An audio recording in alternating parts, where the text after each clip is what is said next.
Hello and welcome back to the video version of Gimbal's Tip of the Week, where we provide you practical suggestions on how you can become more efficient and build a more profitable and productive law practice.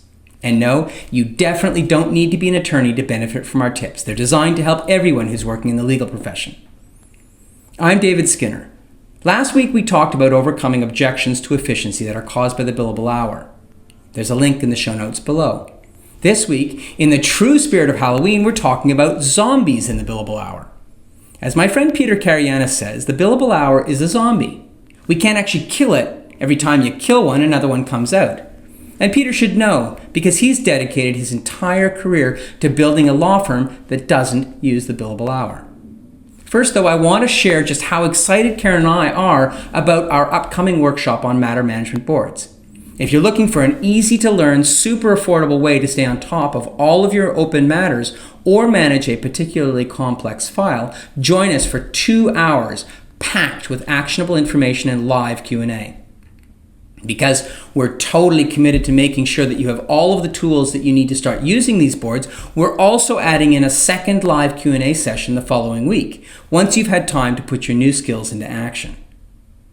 You can get on the waiting list now using the link below, and everyone who is on that list before noon Eastern on November 18th will get a discount. Noon Eastern, November 18th. If you stick around following the end of this post, I'll also be sharing a few more upcoming events that you can take advantage of, including a new free webinar. So back to the zombie that is the billable hour. We first wrote about trying to kill it back in 2015. Over the weekend, I Googled, "Is the billable hour dead?" and got about 200,000 results in under a second. I even found an obituary for the billable hour. 5 years ago, the Ontario Court of Appeals questioned the conflict of interest that underpins the billable hour, saying, and I quote, "There's something inherently troubling about a billing system that pits a lawyer's financial interests against that of its clients, and that has built-in incentives for inefficiency," end quote. Those incentives to inefficiency remain. Despite many protestations to the contrary, the billable hour is definitely not dead.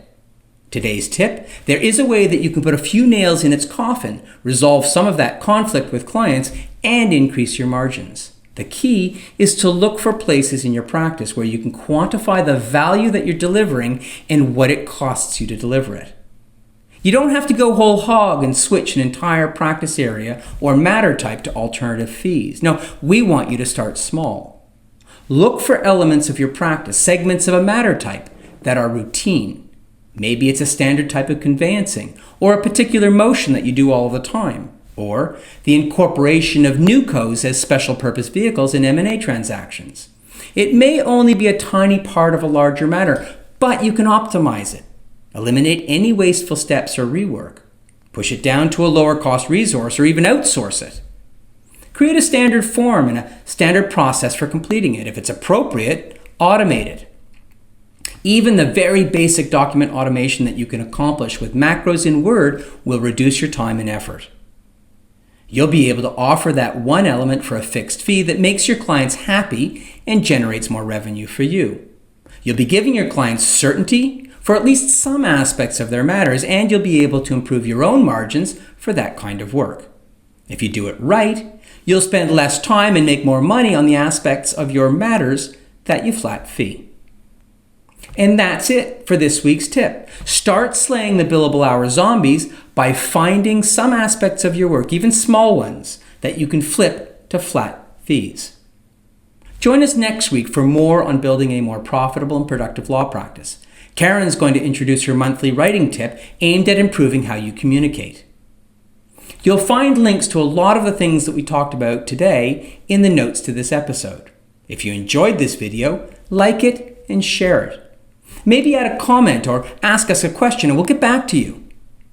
If you want more articles and tips like this delivered right to your inbox, sign up below so that you never miss a tip.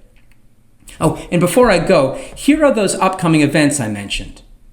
On November 12th, Karen's going to be in Toronto for the Ontario Bar Association's Texpo, where she'll be talking about making work visible with mapping and matter management boards.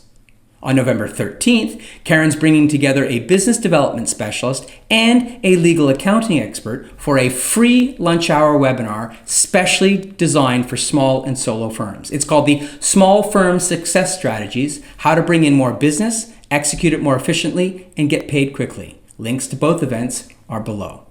Thanks a lot, everybody. We'll see you next week.